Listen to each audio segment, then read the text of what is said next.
Apologetics అని అంటే నోరేసుకుని వాగటం కాదు. It's about a bigger thought, it's about larger than life అన్నటువంటి ఆలోచన. Thinking about your king every single time, representing your king in every sphere and walk of your life. ప్రతి ఇండస్ట్రీలో కూర్చున్న వాళ్ళు, government ఉద్యోగులైతే అక్కడ, ఇంజనీరింగ్ చేస్తే అక్కడ, పోలీసు ఉద్యోగంలో ఉంటే అక్కడ, రక్షణ రంగంలో ఉంటే అక్కడ, టెక్నాలజీలో ఉంటే అక్కడ, మ్యూజిక్లో ఉంటే అక్కడ, ప్రతి చోట కూడా ప్రభు అయిన యేసు క్రీస్తు యొక్క ప్రభుత్వాన్ని చాటి చెప్పాలి. That is where your war is. It is not just religion. నువ్వేదో ఆదివారం వస్తావు, చప్పట్లు కొడతావు, వెళ్ళిపోతాను అని అంటే apologetics is not for you. You belong to your religion and you stay there, that's fine.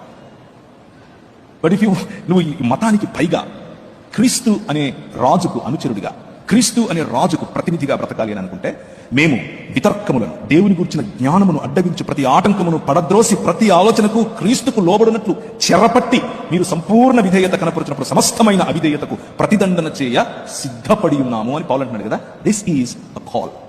సమస్తమైన అవిధేయత, ప్రతి అవిధేయత. It is not just about నువ్వు ప్రార్థన చేయలేదే, నువ్వు బైబిల్ చదువుకోలేదే, నీ బట్టలు చిరిగిపోయి ఉన్నాయే, నీ కటింగ్ ఏంటి అలా ఉంది. This is not where our focus should be. Our focus should be on much larger things. Thought processes, philosophies, ideologies. Look at your generation Z. మీ జన్ జీలను చూడండి ఒకసారి, మీ పిల్లల్ని, అంటే 2000 తర్వాత పుట్టిన వాళ్ళని ఒకసారి గమనించండి. ఇప్పుడు జెన్ జీ అయిపోయి జెన్ ఆల్ఫా వచ్చేసింది. అది 2020 నుంచి పుట్టిన వాళ్ళందరూ జెన్ ఆల్ఫా కిందకి లెక్క. ఇప్పుడు మళ్ళీ కొత్తగా నాకు ఒకటి చెప్పారు, జెన్ ఆల్ఫా కూడా అయిపోయిందన్న, బీటా వచ్చింది అంటున్నారు. Whatever it is, look at them. వాళ్ళ ఆలోచన చూడండి. What kind of influence that they are going through, using entertainment, using music, using technology, using artificial intelligence. వాళ్ళ ఆలోచనలు ఎలాంటి చోటు ఉన్నాయి అని అంటే, స్కూల్స్ లో చెప్పేటటువంటి మాటలు ఏంటి అని అంటే, జస్ట్ ఉదాహరణ చెప్పండి, చాలా ఉన్నాయి. LGBTQ అనే community, lesbians, gays, bisexual, transgender and queer, 5 రకాలుగా. దీస్ ఆర్ ఆల్ యాక్సెప్టబుల్ అని చెప్తున్నారు స్కూల్స్ లో. This is all good.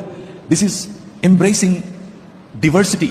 మంచి మంచి పదాలు వాడుతున్నారు, పిల్లల మైండ్స్ లో చెప్తున్నారు. And as a church, as a representative of king who made, స్త్రీని గాను పురుషుని గాను నరుణ్ణి చేశాడు.